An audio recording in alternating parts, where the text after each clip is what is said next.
அப்பவும் fit check பண்ணுற நம்ம டெய்லர் அக்காவுக்கு நம்ம ஒரு ஸ்கேல்ப் செக் பண்ணலாமா?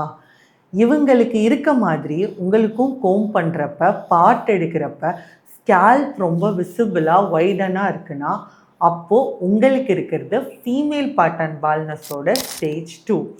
இதுக்கு FDA அப்ரூவ் பண்ண 3 எஃபெக்டிவ் ட்ரீட்மெண்ட்ஸை தான் நான் உங்கள் கூட ஷேர் பண்ணிக்க போகிறேன். அதில் ஃபர்ஸ்ட் ஒன் 5% மினாக்சிடில். இதை நீங்கள் டெய்லி ரெகுலராக உங்கள் ஸ்கேல்பில் அப்ளை பண்ணிடணும். ரெண்டாவது டிஹெச்டி பிளாக்கர்ஸு. இதை ஓரலாகவும் டாப்பிக்கலாகவும் நீங்கள் யூஸ் பண்ணுறப்ப எஃபெக்டிவாக இருக்கும். மூணாவது, இது ரெண்டையும் பூஸ்ட் பண்ணுற மாதிரி வீக்லி ஒன்ஸ் உங்கள் ஸ்கேல்புக்கு மைக்ரோ நீட்லிங் பண்ணுறது. இது மூலிமா உங்கள் ஹேர் தின்னிங்கை ப்ரிவெண்ட் பண்ணி பால்னஸ் ஆகாமல் நீங்கள் ப்ரிவெண்ட் பண்ணிக்கலாம். உங்களுக்கும் ஒரு ஸ்கேல்ப் அனலைசிஸ் வேணும் அப்படின்னு நினச்சிங்கன்னா கீழே கமெண்ட்டில் ஸ்கேல்ப்புன்னு கமெண்ட் பண்ணுங்கள். நான் உங்களுக்கு DM பண்ணுறேன்.